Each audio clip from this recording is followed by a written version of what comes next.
Executive pay is in the spotlight like never before, under scrutiny from shareholders, regulators, politicians. But what do executives think? Our study into the views of over 1,000 executives globally sought to find out the answers. And we found that actually many aspects of the executive pay model that we have today are designed to fail. So what did we find? First of all, executives are risk averse.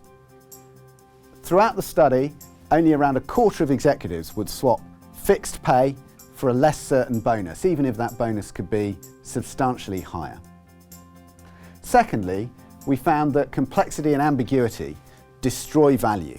Executives would consistently choose a simpler, more predictable scheme over the one they found harder to understand. Part of that complexity and ambiguity in executives' minds relates to deferral. The longer you have to wait, the less it's worth, and to quite a dramatic extent. Across the study, executives would typically discount $1 of deferral all the way down to 50 cents. And in some territories it was even more extreme.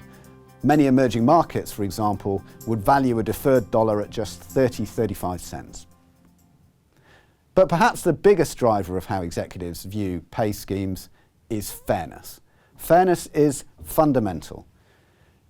In the study, 2 executives would rather be paid more than their peers, but less in absolute terms, for every 1 executive who would rather have the higher absolute amount, but find out that they're paid less than their peers. Getting the answers right in the eyes of executives is absolutely critical. But people don't just work for money. We asked executives what discount they should take for an ideal job. They were first asked this about someone other than themselves, a hypothetical example. On average, they said that person, for taking their ideal job, should take a 60% pay cut. Realism bites when they're put in the first person and asked the question about themselves. There, typically, executives would take a pay cut of a little under 30% for their ideal job. What does this tell us?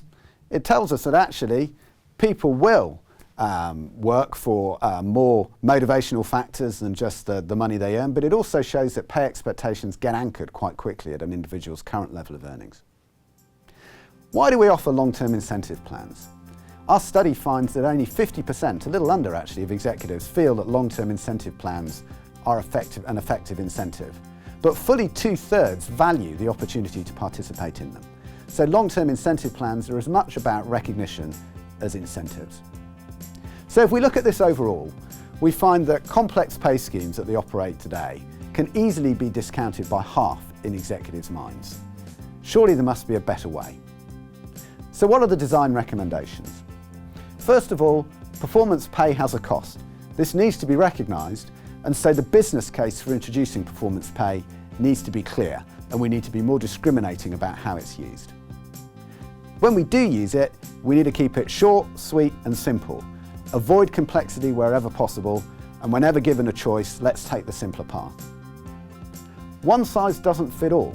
There were significant variations in the sample by gender, by geography, the region someone was from, by demographic. Organisations have a great benefit that they can gain if they recognise this and offer packages that are more tailored to their own individual employees and the type of organisation that they have. Money, of course, is only part of the deal, so organisations need to focus on the non-financial motivators that executives will work for. There's a premium to be had there. But actually also recognise that individuals get anchored at a certain level of pay expectation, so we must be realistic about how variable pay can be. If performance pay is forming 3/4 of the package, that's probably unrealistic that it's going to be fully variable. There's a much better way to be had for designing performance pay if we focus on what really motivates the key constituency, executives themselves.